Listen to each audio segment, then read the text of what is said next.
Senator Scott, in my experience as a CEO at a public company, I can tell you that our investors would have been delighted at any tax cut that improved our profitability. But it would not have led to more hiring or an increase in wages.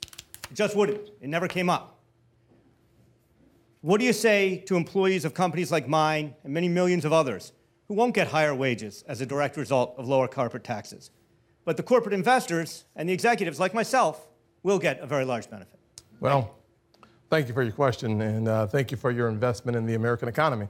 I, too, owned a private C corporation years ago, and it's true with private companies as well as public companies. There are three groups of individuals who actually pay taxes. One, as you suggested, are the investors. The second are the employees. When you have a 35% rate, employees paid the tax by lower actual wages. And the third group are consumers. Consumers pay the tax through higher cost of goods. So the reality of it is, the answer to the question is that the vast majority of companies will do one of three things with the capital. They will reward investors, they will reward employees, and sometimes consumers will pay less. As a matter of fact, this is not a center-right conversation. This is a conversation having been had on the left as well as the right. Economists on both sides of the aisle agree that the corporate tax is a burden shared by the employees of the company and the consumers of those products.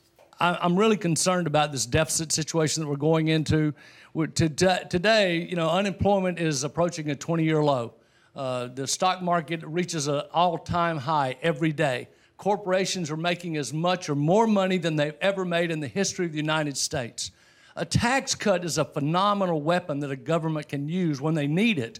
Do we really need a tax cut like this right now in this booming economy that we've got? So, Stephen, thank you for that question. The interesting thing is the perspective of a booming economy. It is a booming economy for the very wealthy.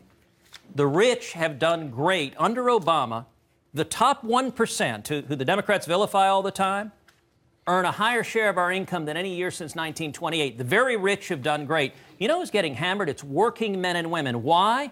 Because from 2008 to today, the economy's grown only 1.2% a year. It's stagnant. Working men and women. If folks are at home wondering why did Donald Trump win in 2016, the simplest and most direct answer is because working men and women had been left behind by the economy. Now, I agree with you about the debt. It was a big part of why I ran for the Senate. The only force powerful enough to pay down the debt is economic growth. If we get growth back to 3, 4, 5% historic levels, that turns everything around. That's how you pay down the debt.